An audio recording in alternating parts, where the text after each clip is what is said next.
Hi, everyone. Welcome back to this week's episode of the PETHS Alumni Network podcast. I'm your host, Nathan, and today we are joined by none other than Ethan Pather. How are you doing? Hey, good, good. How are you? I'm good. Thank you so much for your time on this beautiful Friday morning. So to give a bit of background on you, you graduated from PET in 2015. You then went on to study philosophy at McGill University.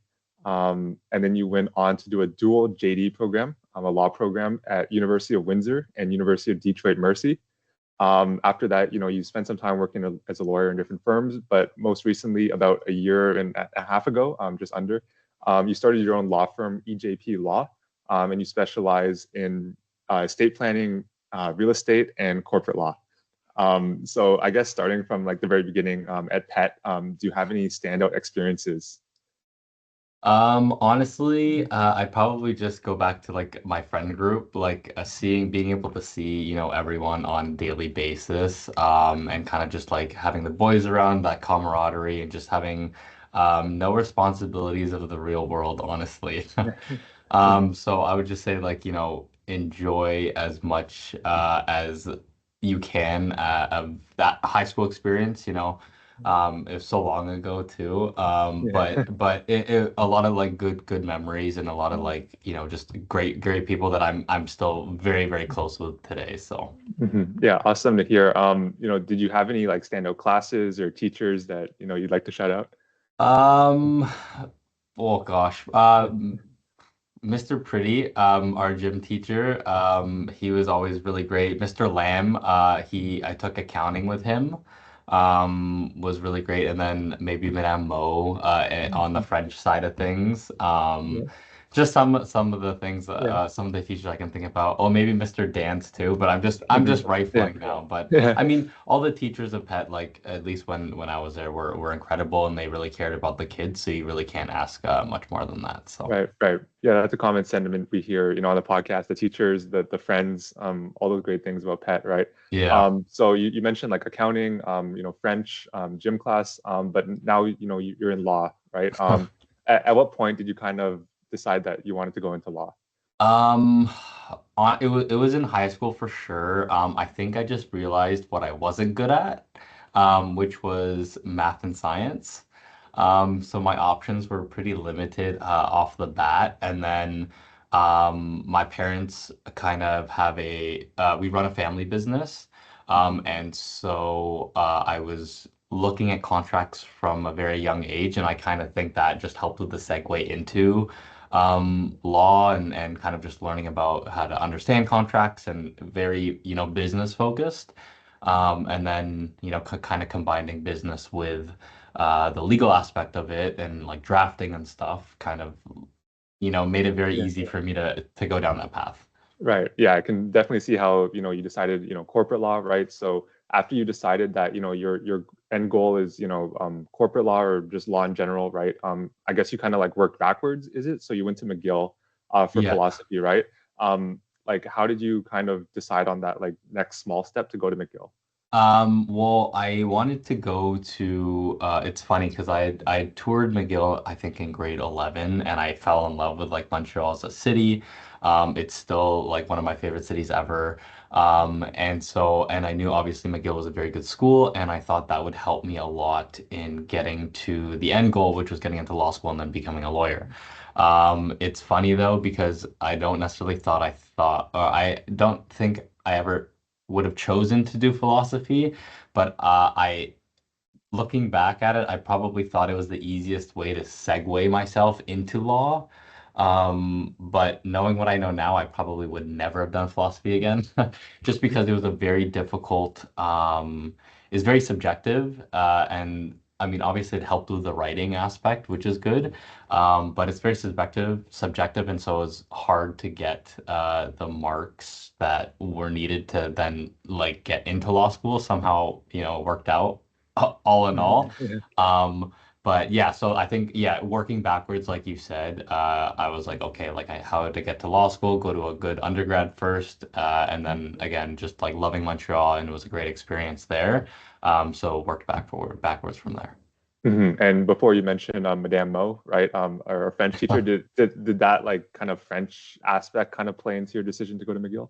Yes and no. I think that well, doing French immersion in high school and stuff, it definitely helped going to Montreal. I think I could have got the same or a similar experience in Ottawa just because French is there as well. But yeah, I would say French definitely helped. But I think like the bigger thing was just like me falling in love with like Montreal as an actual city. Mhm. And then kind of just really worked out. Right. I think something we hear on the podcast a lot is like, if you have the opportunity to go see the campus, I think it's For helpful, right? sure. For sure. I agree. Yeah. And to anyone who's like trying to figure out where they want to go, definitely like go to the campus, even go sit in a class. Like you can just go sit at the back corner, no one has to know you're there.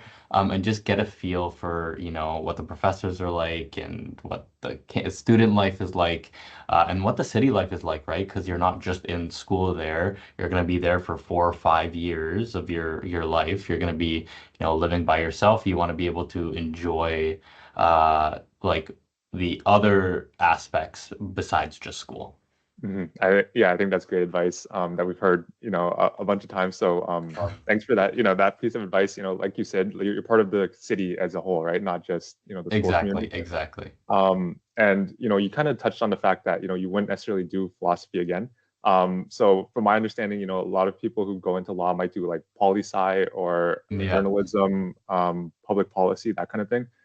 Like would those be the general courses that a lot of law students take? Yeah. I mean, honestly, it's funny though you say that because you can technically go into law from anything. So I have a good buddy of mine who I met at McGill and we played hockey together, and he was actually in chemical engineering. And he then ended up going to law school. And then another one of my good buddies, he's actually a prosecutor right now, and he also did engineering. I think it was civil engineering, and then he went to law school. So like that kind of just goes to show you that like the background to getting into law school is very diversified, and you can kind of take anything. So if you like science and then you want to go do like medical malpractice law, like that obviously helps in like that sort of transition. You do see a lot of poli sci just because, politics and law go very, hand in hand. Mhm. But like anyone like law school, like another alumni of mine, or alumni of PET, who's him and I are very, very close. His name's Adil Akbar. Mhm. He's also a lawyer downtown Toronto, and he went to McGill with me. We did philosophy together. We lived together. We suffered together. Um, and so just like you can kind of get there from anywhere. It just kind of depends on what your interests are. And I think the poli sci route was a little bit too political for me. Mhm. So I ended up, oh, philosophy here. This is a good idea. And yeah, so Right. Yeah, I think that's a great, benefit, I guess, or that's like a good plus, I guess, of, yeah, going into law. You can kind of, broaden your horizons, do what interests you. Like you said, if you're interested in science, it's a good route to take. And like you said, exactly. it can kind of connect into the different like niche. Like you mentioned, medical malpractice. Exactly. I'm assuming that's very Exactly. niche, but if you're interested in that, like you can dive straight into that, right? So during your time at McGill, like what were some like standout moments? Did you join a lot of clubs? Like how would you kind of describe the culture there? Um, Great. I will say like McGill is kind of known for just like being like, work really hard but also play really hard. And like, being in Montreal, like you're literally downtown. Montreal's actually kind of built around McGill, so you have a lot of like options and things to do, always something going on. I would say, yeah, I was a part of a good amount of clubs. The probably the standout one was the Pre-Law Society. So I was a VP there for a couple years. I was an event coordinator my first year, I think. So that was a great experience. I played some sports up there. I played like hockey, ball hockey, um, just like your typical like undergrad stuff. Right. Big friend group, so we'd go out a lot, bars and everything, as you do Yeah. in undergrad and stuff. And the drinking age is actually Right. 18 there, so Yeah. I'm sure that also played a factor into everything.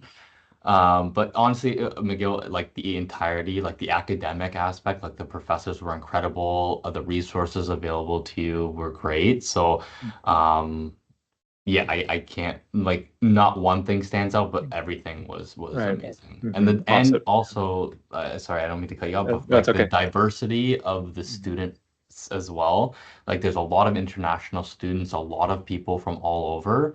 A lot of people from Ontario as well and Toronto, but I found that there was a quite a large range of people and diverse backgrounds that actually kind of help encourage different perspectives and I guess like um, academic learning on a scale where maybe if you went somewhere smaller, you wouldn't necessarily get that. Right. Yeah, I think that's especially important, especially I would say that's especially important in like law, business, Hmm. where there's a lot more like discussion about things, right? And Hmm. diversity is, something that helps get different ideas, different perspectives across. You mentioned hockey a few times. Are you a Leafs fan? Um, sure, by association, like By all his, my buddies are Leafs fans and yeah. stuff, so I guess I will watch them and try to cheer, but they make it very difficult. So So a few weeks ago, you weren't that hurt by I either. wasn't that hurt, but Uh, a couple of my good buddies were. So yeah. I guess that's always a struggle living in Toronto, right? yep. I guess Any a of our good, yeah. sports teams, honestly. Yeah. Yeah. So, moving forward, you mentioned, the pre-law society and like other clubs that you were part of, right? So, and you mentioned that you had always knew that law school was like kind of like the end goal, right? Or like a midway goal, Yeah. right?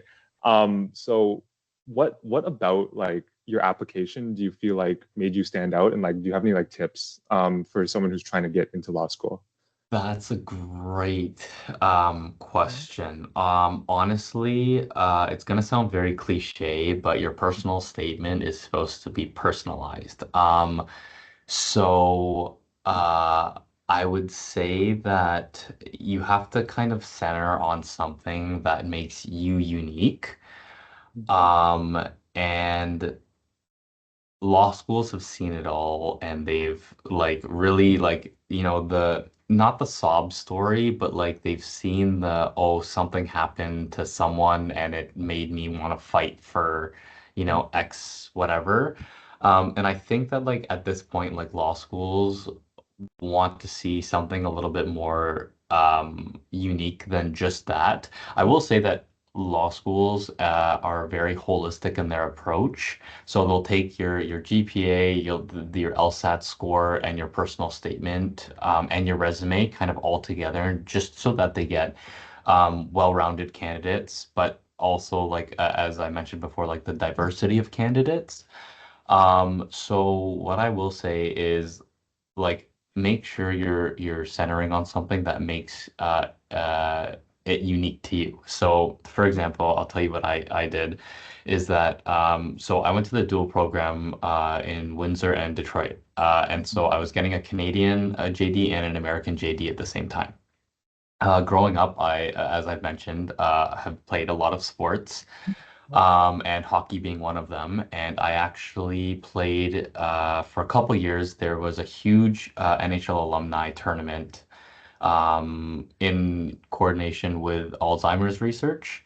And I played in that for, 5, 6 years with my dad, and we raised a lot of money for Alzheimer's research. But getting to know the NHL alumni guys, and it also helped that my dad also worked with them. But so I got to know them, and I actually focused my application on that experience, coupled with the fact that the Canadian American JD program would allow me to practice sports law in both Canada and the States. Now you're Right. going to say, but I don't practice sports law now. You're right.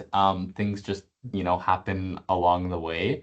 But Mhm. originally, when I went into law school, I did want to do sports and entertainment law, and then it kind of like it Mhm. just pivoted a little bit. Right. But again, so just my advice is going to be, make sure your marks are there, study hard for the LSAT, make sure your resume is kind of well-rounded. You have clubs, you have volunteer experience, you have a good like you have work experience, but also just center on what makes you you. Center on what your passions are, what you're passionate about. Me writing about sports is going to be a lot more enjoyable, and my passion will come across in the words rather than me trying to make up some Yeah. sort of story that I think is going to start like garner sympathy. You know what I mean? hmm Yeah, yeah, I think you nailed it spot on, right? You're going to be able to write a much more compelling, piece of writing when it comes from the heart, right? And like you Absolutely, said, absolutely. they go through so many applications.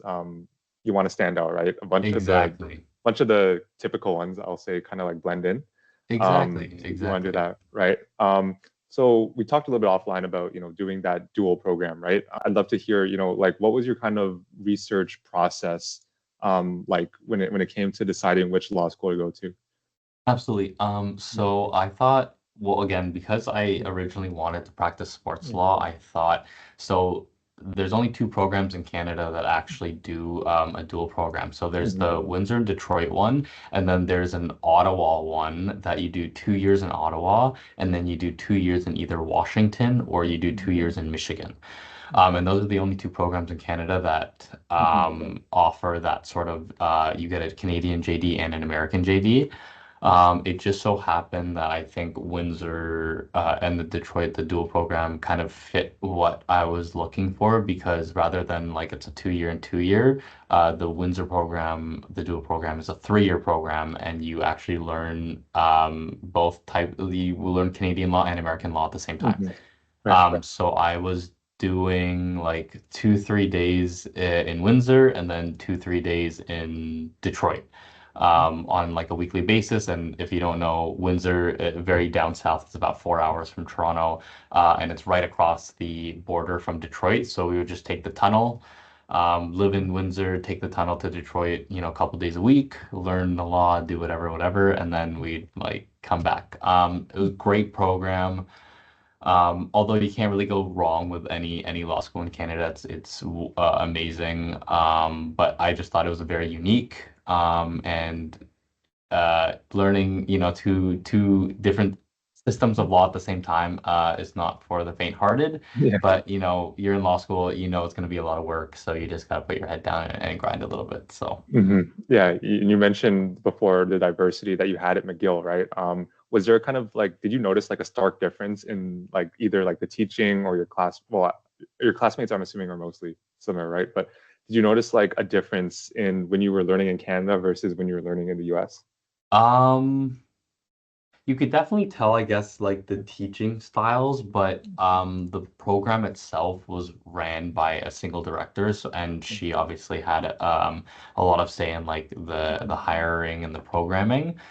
I will say that it's funny though because the bulk of my class, the dual program, was actually from like the Toronto area. Um, so I guess like on a diversity level, like it was a little bit less diverse than what I was used to. But I just thought like overall, like it was like you can't really go wrong. It's a great program, and for like obviously the amount of money that you pay for any law school, Yeah. you're gonna have like a good experience one way or another. But it's also, I will say, it's what you make of it. So if Right. you don't do much, then you're not going to have a great or that great of an experience. Then you got to, put yourself out there, get involved and do, whatever you want to do, but also like get the most out of the experience. Right. Yeah, I think that's something that we've also heard, great advice from, a lot of the, I don't want to call them older, but older alum who have, been through it, and whether it applies to high school or extracurricular activities, you get in what you put out of it, right? Like it's kind of like Absolutely. a two-way street, right? In terms of, like you said, being involved, finding these opportunities, creating these opportunities, being ready for opportunities. Absolutely. And I'm Absolutely. curious to hear, you kind of like transitioning. What was kind of your mindset going into like your second degree versus your first degree?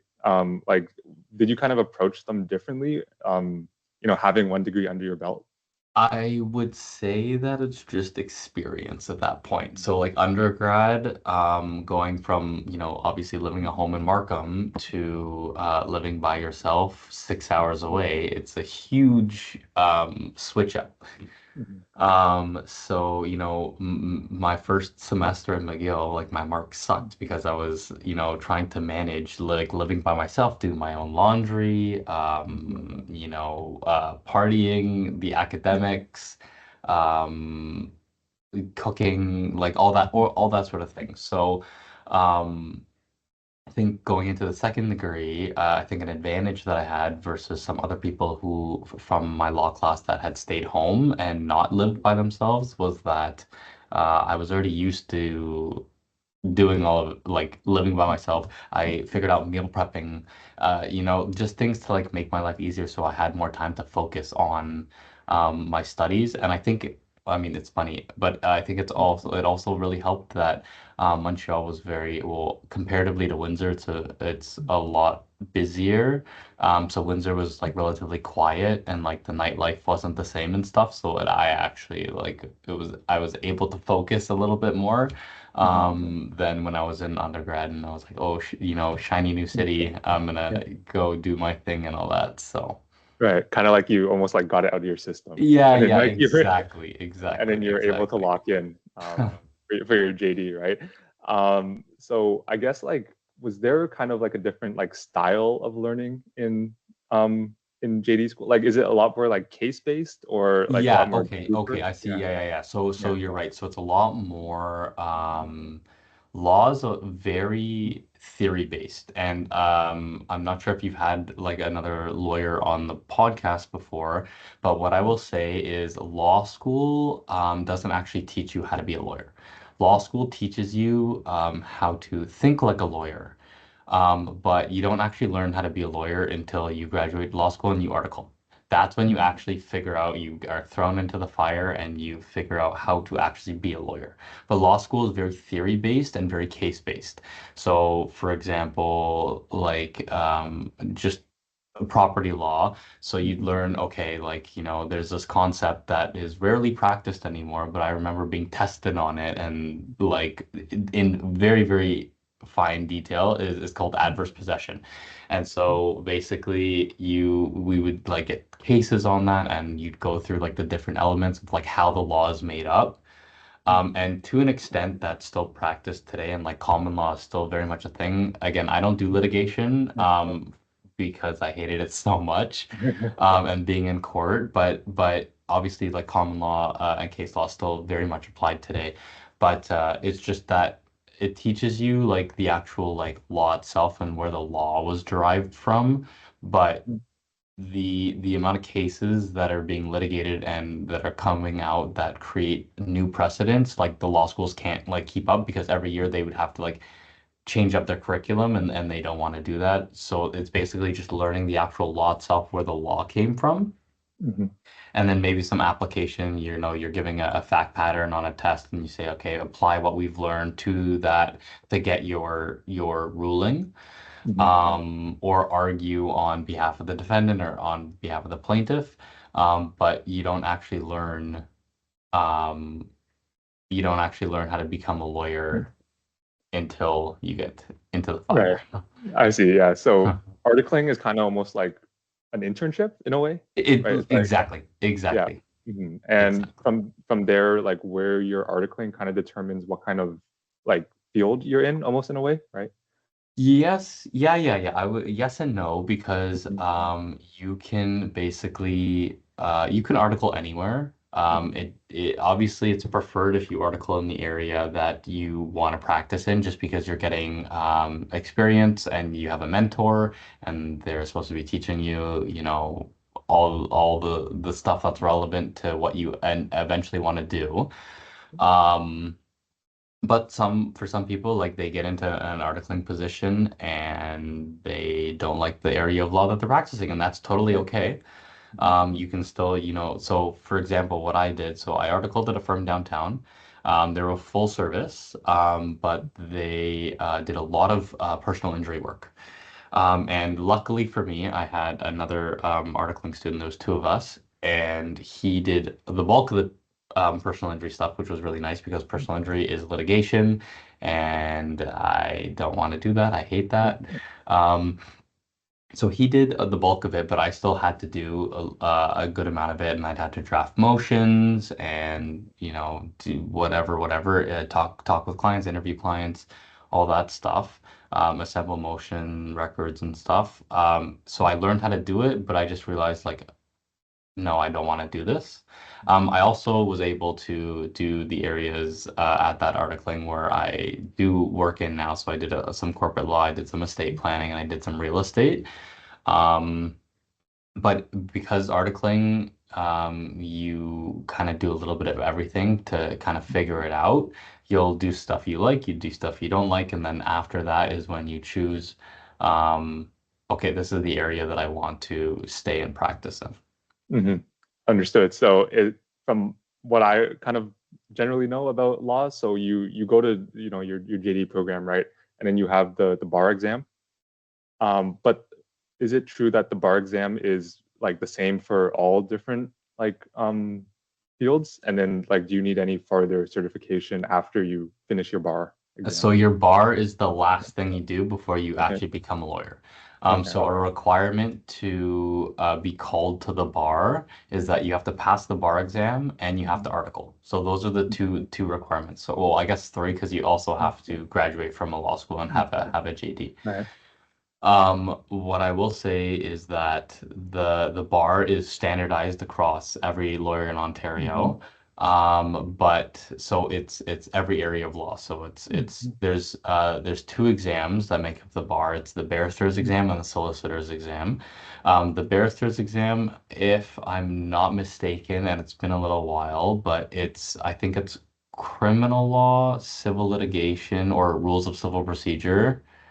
And oh gosh, I think there's one more that make up the barrister's exam, and then solicitors is business law, real estate, and estate planning. Nice. Um, so, and then you have to pass both of those in order to be called to the bar, as I mentioned, along with the articling and your actual degree. But Mm-hmm. yeah, you get called to the bar, you get sworn in as a lawyer, and then you're off to the races and you're an actual lawyer. So. Nice, nice. Yeah, so at the end, you touched on, you're off to the races, right? So you worked for, another law firm for a few years, right? And then you started your own law firm, like I said, over about a year and a half ago, right? Almost a Yeah. year and a half ago. What was kind of like the impetus as to, when you decided to start your own firm? Okay, so well, so the timeline, I guess, was when I got called to the bar, I didn't want to go back to where I articled because I just wanted to specialize in the areas of law that I'm doing right now. And the job market was actually really, really tough. So I actually worked as in-house counsel for a manufacturing company. But then I found that I was doing too much business development and not enough law. So then I left there and I joined a firm in like North York. And while it was great and I kind of learned a good amount, I felt like I was kind of just like not getting the as much like responsibility as I needed, and I wanted to kind of have full carriage of files and stuff like that. So I made the decision after talking to some people to open up my own firm. And then so that's been going on for a year and a half. And then I recently, as of March, so a couple months ago, while also having my own firm, I also joined an older lawyer who's very, very plugged into the real estate space in Toronto, and he's been practicing for like 50 years. So he's very, very knowledgeable. So on the more complex like commercial deals and stuff like that, I have like his guidance. And then I'm also like carrying on my stuff and kind of doing my own firm as well. So it sounds like you almost have like a mentor in a way, right? And I think Yeah, that exactly. yeah, I think that's really important in any field, right? To have And people you yeah, can look to. You mentioned he has a lot of experience doing this, and I think it only helps us to have that guidance and the leadership, right? So two kind of ideas I want to touch on are kind of like when you're running your own firm. I'm assuming there's a lot of like sales, right? Like getting clients, right? yeah, As well as like leadership and like communication skills, right? yeah. When you're leading a team, like what are the two biggest like key takeaways you have in sales as well as like leading a team? Okay, so I will say first, before I even get into answering your questions, I will say mentorship is huge. And just like what you said, like people are so willing to help, you just need to like make that first point of connection and like just find a mentor in whatever space. It doesn't have to be law, whatever space you're interested in, find a mentor because you can learn so much from them. So okay, so now to Yeah. actually answer your questions, Yeah. I will say the hardest thing, sales is honestly just about selling yourself. Like you Mhm. need to, your clients need to know that you're able to do the job that they're paying you to do and paying a lot of money for you to do, and they need to know that you're able to do it to the best of your like your ability, and so that you are like they get the result that they're looking for. So I guess in my case, the bulk of my practice is real estate. So when a client comes to me, they're like, okay, hey, I'm buying this home or I'm selling this home, or refinancing my home or a commercial deal, whatever. Can I get that deal to the finish line? And obviously, the more experience you have, the better. Sometimes, they look at me, and they're like, oh, you're just a kid, you're young, but you just need to kind of just like reassure them. I think the huge thing is keeping them updated and informed, throughout the process. There's a lot of steps that go into closing a deal. And so clients love the fact that even if they're not responding to your emails, as long as you're giving them little updates here and there, or it goes a long way. And at the end, they'll be satisfied with the end goal as long as like it's been a smooth process. Obviously, things will pop up. There will be problems, but it's how you deal with the problems is really going to set you apart from someone else who could likewise do the job. Mhm. Running a team, I will just say communication. Communication is key, and um, you really need to trust the people that you hire. And I've seen this like not only like with my own firm or with the other lawyer that I work with, but in every industry and every like I've had jobs at grocery stores, and it really communication is key, and you need to be able to trust your personnel. You're hiring someone to do a job, don't micromanage them. Literally just trust them to do what they were hired for. Now sometimes it doesn't always work out, and you need to have tough conversations. But that's just the nature of being in a position of power.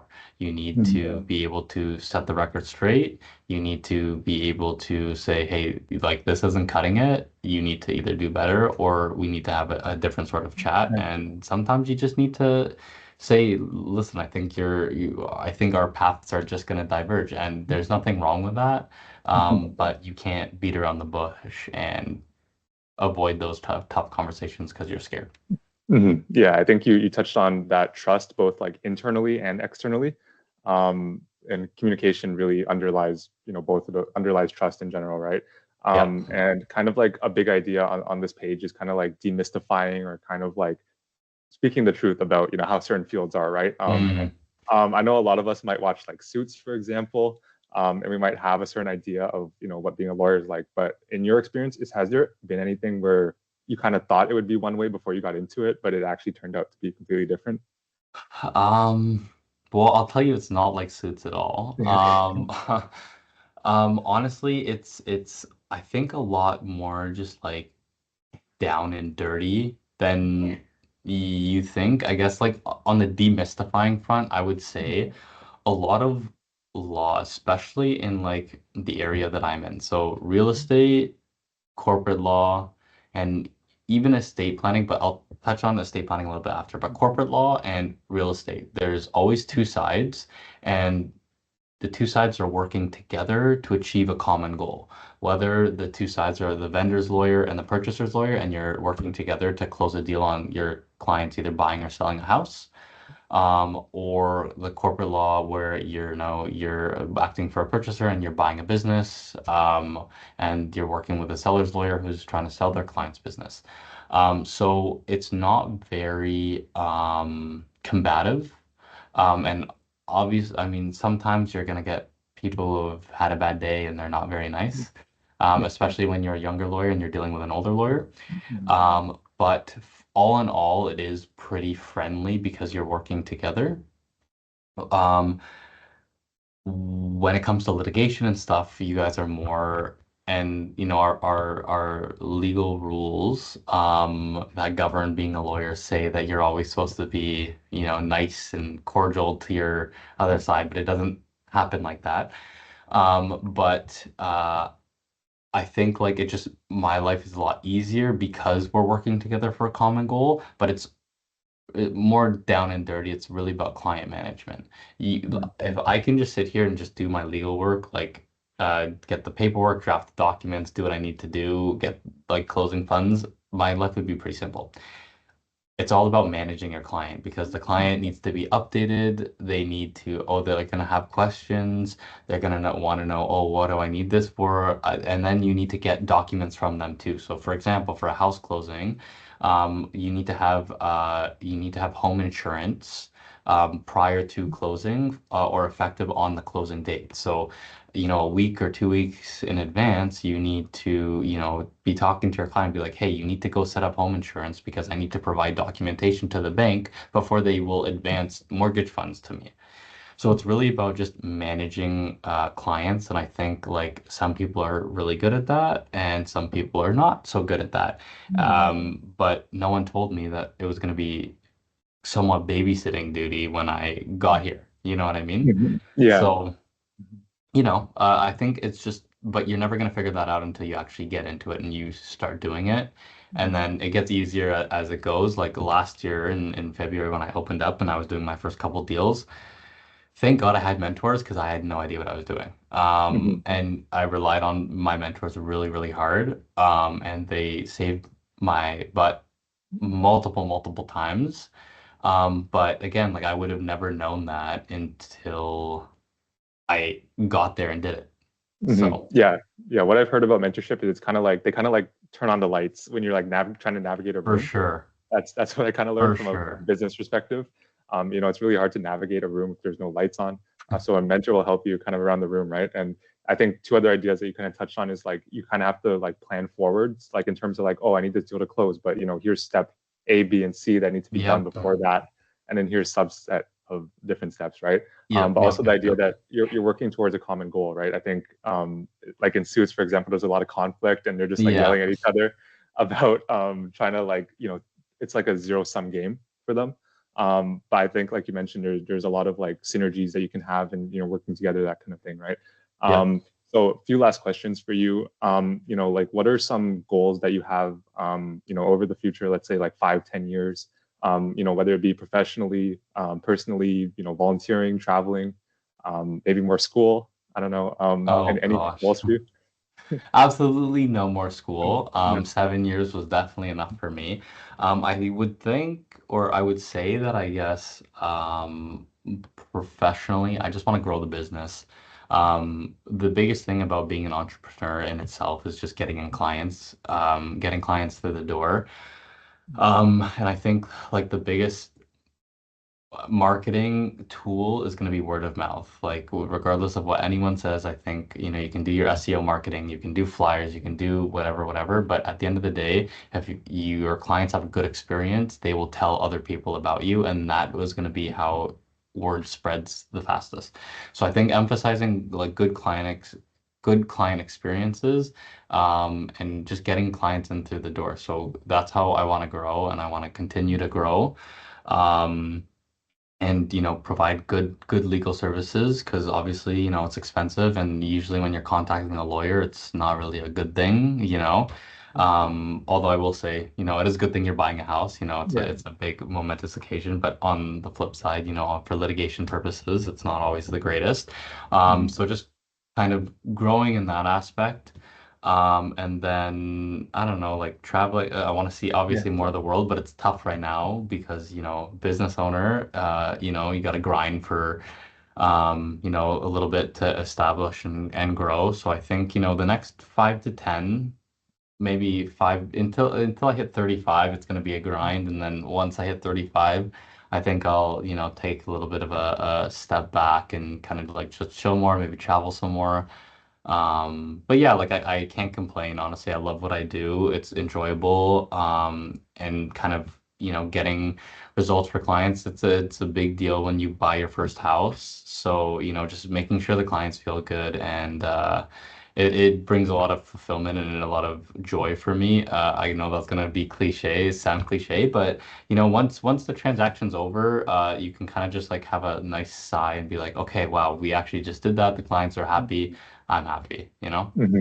Hmm. Yeah, awesome to hear. And you touched on, it's a huge occasion to, buy your, like, for example, your first house, even your second, I guess. But Yeah. has there been any like specific like standout, moments in your career that you can tell us about? Um, I will say, probably on the estate front. I do like estate planning, but I also do like estate administration work. And oftentimes, or a couple times, it's been people are very confused when it comes to like the whole estate administration process. They have money like when someone dies, you have to go apply for probate and get an estate certificate in order to get the funds released from the bank.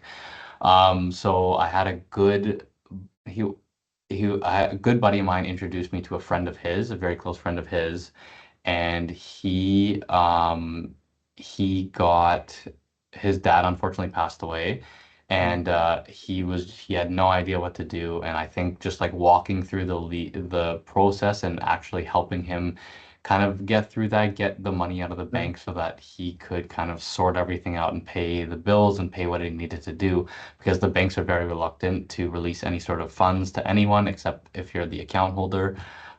So kind of just, I think that process itself was very, very rewarding. Um, on that kind of sort of probate side, it's always a rewarding process once you get this certificate appointing your client as the estate trustee, because then they're actually able to access funds and distribute the estate and kind of wrap everything up, because it's a long process. It can be anywhere from like 4 to 6 to 8 months to a year to get the certificate to go through the process and get all the funds and kind of sort out all the changes of ownership and blah blah blah. So it's always very rewarding for me. I think in this case in particular, because it was so sudden, to just kind of help him through a really like dark period. And we're still really close, and he's a great guy. So I think that's just kind of you see the reward Mhm. and the light at the end of the tunnel. So Hmm. Yeah, so you kind of touched on, doing something fulfilling, right?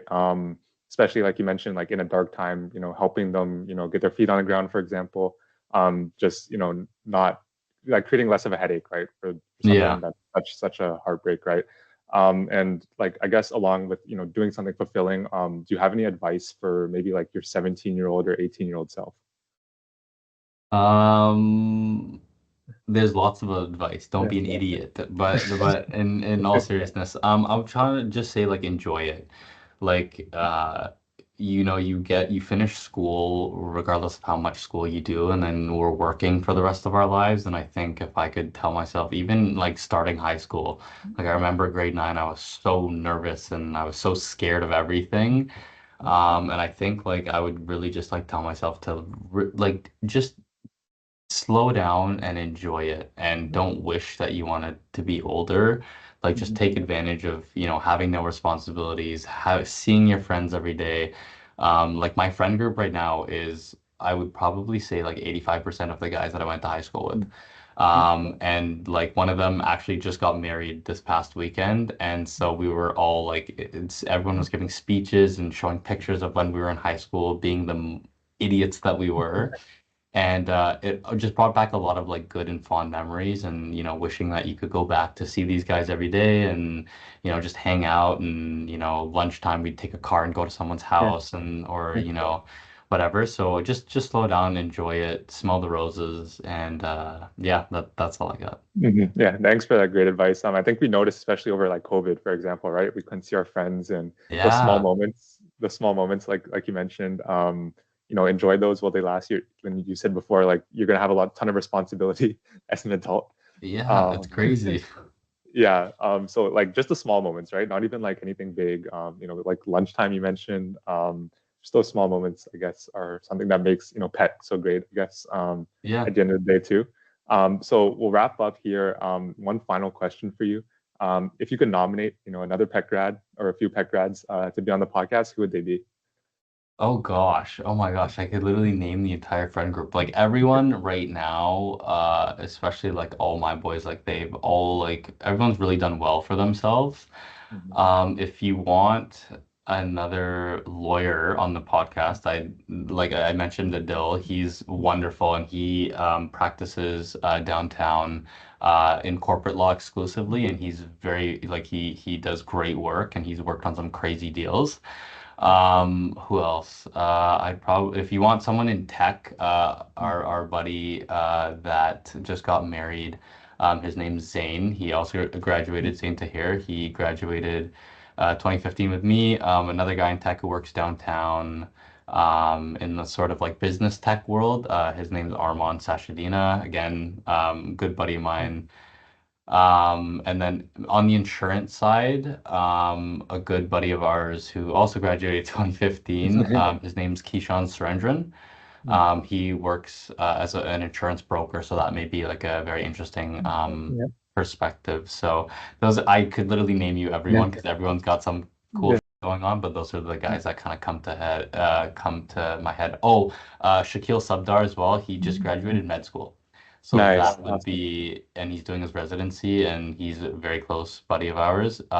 So that would also be a very interesting perspective if he wanted it. So. Awesome. Yeah, no, it sounds like, hanging around like a group of, driven, guys, guys who want more for themselves. I think that's probably a good piece of advice. Yeah, oh, Um, absolutely. yeah, Your friends are kind of a reflection of you, and all of the guys in our friend group are honestly like incredible. So and they're all like really hardworking. So it's and you surround yourself with the people who are similar to you, right? yeah, So yeah. Just being in the right crowd, I guess. yeah, for sure. Talking about Right like, place, right time. yeah, So talking about, the right things in life rather than, gossiping and all that other stuff, exactly. right? Having meaningful conversations.